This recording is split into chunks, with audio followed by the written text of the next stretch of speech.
Welcome to Larry's Library. This week we're taking a look at Seven to Eternity, the Deluxe Edition Hardcover. This is by Image. This is actually their Prestige format is what they call this one, so it's a little taller than their normal Deluxe oversized. This one's actually nearly as tall as an Absolute DC Absolute Edition. Very nice. This one's 544 pages. The build on it is fantastic. I had no issues with it. Really nice binding. This is a $59.99 cover, list price. It does not seem to be in stock right now at InStockTrades.com. It's still available at CheapGraphicNovels.com. And of course, Amazon has it if you want to risk that. Now, this one's written by Rick Remender. The art is by the phenomenal Jerome Opena. And it is fantastic. Well, for the most part, it's by Opena. There are a couple of fill-in issues by James Herron. 2 issues. So, the contents for this one, it collects the entire series. So this is issues 1 through 17, plus some really cool extras, some script excerpts, and a lot of really nice, beautiful black and white character sketches by Opena. And there's also a cover gallery that shows, I'm pretty sure, all of the covers and a ton of variant covers. So it's quite a bit of supplementary material back there. Nice stuff. It's a really good presentation overall. So this one is, from the outside, it looks like your typical medieval fantasy. You know, there are goblins and fairy-like creatures and things like that, and spirits, that sort of thing, some monsters. But it's a little different, and it's a little hard to peg down the exact setting. There's a lot of world building done here, but it's done almost exclusively through the beautiful artwork.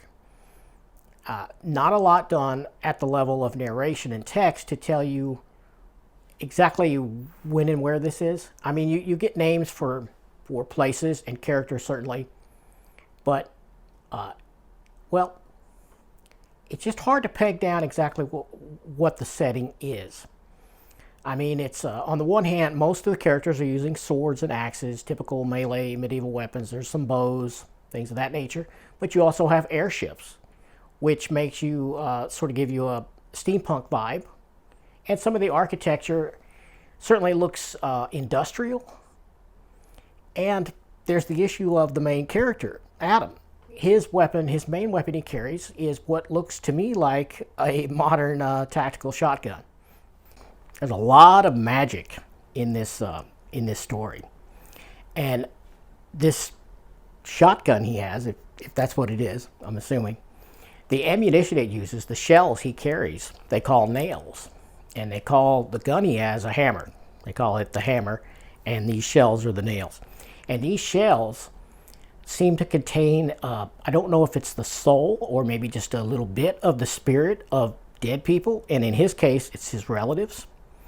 And so when you load this up and fire it, along with the shot, you get this bright, ethereal magic stuff that comes out, and it's like the soul of the person is conjured and attacks whatever you aimed it at.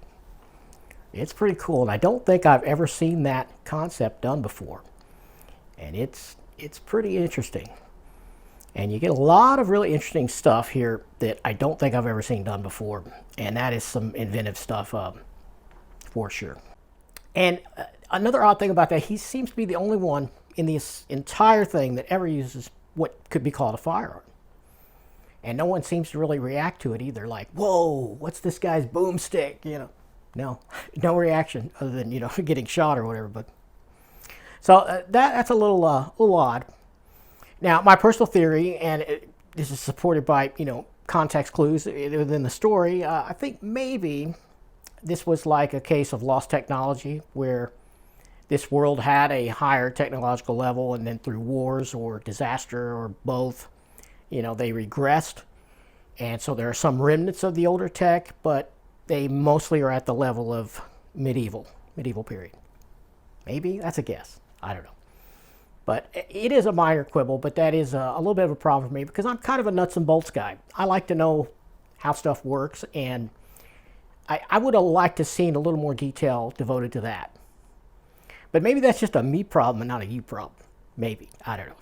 But so aside from that, the plot, it's very plot driven. There's a lot of great character stuff too. Is this band of characters, including Adam, and Adam he's actually dying. He's dying.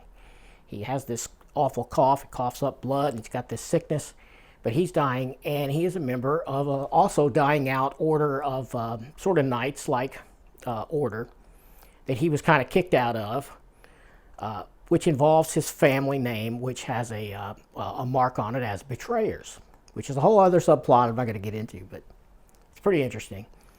And they band together and they decide they're going to try to overthrow this tyrannical sort of demigod character that lords it over this whole place. And he goes by the name of the Mud King. And yeah, it's pretty cool. And it's not so simple as just find the Mud King and kill him. No, not so easy. The Mud King rules by offering people their greatest desire. They come to him with some sort of wish. He makes them an offer, and if they take the offer, he grants their wish, but then they are his, and he controls them. He can see through their eyes. He can control them to a little degree. I think he can maybe hear their thoughts too a little bit. That's a little murky too. It's never really made clear exactly what his control entails. But that's how he controls everything, the whole world, essentially. And you can't just kill him, because if you kill him, you will also kill the masses of innocent population that he controls. They'll die too. So they have to find a way to separate his control before they can kill him or do whatever they're going to do to him. So this band of characters, they get together and they do manage to take the Mud King, and they have him in shackles throughout quite a bit of this story, and traveling with him, because they got to plan how they're going to separate him from control of the whole area. And so it's very much a travel epic kind of adventure. And at one point, they get the Mud King and Adam get separated from the group, and that's when the story really gets good, in my opinion, because then it sort of almost becomes like a buddy film, although they're not exactly buddies, especially in the beginning. And here's where something happens in the story that I did not expect. It gets really deep. Remender really delves into some deep ethical and philosophical arguments, and it causes the reader, certainly caused me, to even question my long-held beliefs, and you know what is good and what is evil, and is being so rigid that you could never see another point of view, is that a bad thing? Is it a good thing? And it gets into some really deep territory. And it actually made me find things in the Mud King that I liked, that I appreciated. And Adam finds things about him that he likes too. And you as the reader are going to get drawn into that conversation and into that debate. And it's pretty deep, and it was unexpected. And I'm glad I was there for it. It's really top-notch writing on Remender's part. And it really complemented by this absolutely gorgeous, lush artwork. I mean, look at this. A lot of it looks kind of Frank Frazetta to me, but with a kind of a modern flair. Just tremendous stuff. He inks his own work here, and Opena is just a modern marvel for sure. Just beautiful stuff, beautiful work. Which brings me to another point.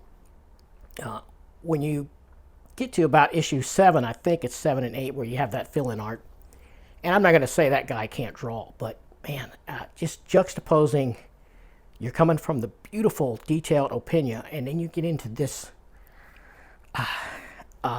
this fill-in art, and it's just not good.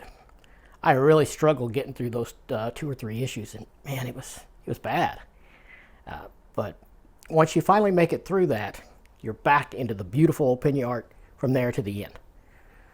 So yeah, it's unfortunate, because that cost it a point in my scale for sure, having that art break. And I think that is a great example of why an original graphic novel is so much better than a series collected, which is what this is. Because series, they run into those time crunch problems. They got to kick it out monthly or bi-monthly or whatever the schedule is. And sometimes the primary artist can't keep up, so they bring in a fill-in artist. And then you get what you get here. I'm not going to put scans up of the fill-in art. I don't want to beat up on the guy for one thing. I've said enough here, but I'm definitely not going to take my time to scan his art. I'm going to show you the Opena. It's great. But anyway, so yeah, it's unfortunate that that happened. I feel like if it was an original graphic novel, they would have just took more time to let Opena finish out the thing instead of bringing in a fill-in guy. But yeah, so Adam is out to save the world, essentially, and to clear his family name. And along the way, he has to learn a lot of stuff, and he has to figure out for himself what is the truth and what is a lie. And you'll be asking yourself those same things. What's really true, and what do you just tell yourself is true? Sometimes you got to dig deep to get to the truth, and it's not fun. It's certainly not fun for Adam, and he pulls you along in this story.